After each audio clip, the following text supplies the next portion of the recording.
The summary of my 2018 year, it could be summed up and called learning to overflow. It was summed up with one quote, one word, and one Bible passage.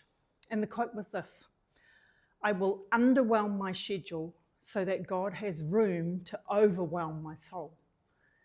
And that quote hit me quite hard this year, because honestly, I realized my life had become so full of doing and serving and helping and leading and solving problems that there wasn't much room left for God to actually work in me. And God doesn't need much time to change me. He can do that in a second. But sometimes my life is so noisy and so crowded that I simply don't notice Him anymore. And the one word that summed up 2018 for me was overflow. But the truth is, at the start of the year, there wasn't much overflow happening. I was running on fumes. Actually, I kept thinking about something from my childhood, growing up on a farm in New Zealand. And I used to climb up on the top of our water tank and look inside. And if the tank was full, it was beautiful. You could see the reflection of the sky behind you and the clouds.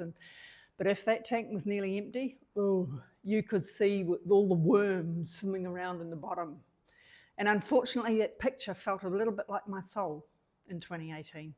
I realized that when my tank is empty, I don't really have anything healthy to give to other people, just fumes and worms.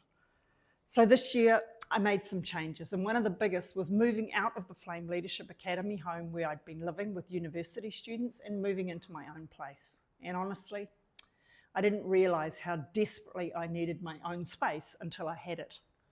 And I absolutely loved it. And then in June, my counsellor asked me a question that completely stopped me. She said, "What do you do for fun?" And the embarrassing truth was I didn't really have an answer. So I started trying little creative projects, and one that I did was to build a small water feature outside my house. Now, if you know me, you'll understand how strange this is, because words like peaceful and beautiful and serene, they're not normally words used by this Kiwi farm girl that was me. Usually those words are for arty-farty kind of people floating around barefoot somewhere. But I found myself sitting in front of this water feature for ages, just breathing, just listening, being still. And strangely enough, God started teaching me through it. Because the water feature only works when it stays connected to the source. And that became the picture for my life. And I realized that my job is not to manufacture overflow. My job is simply to stay connected to Jesus, to be with Him. Not to do things for Him. But when I'm with Him, overflow naturally reaches other people. And it flows into me. And then into our Flame staff, and then into the students and the families that we work with. The Bible passage that really stayed with me in 2018 was from Acts chapter 22.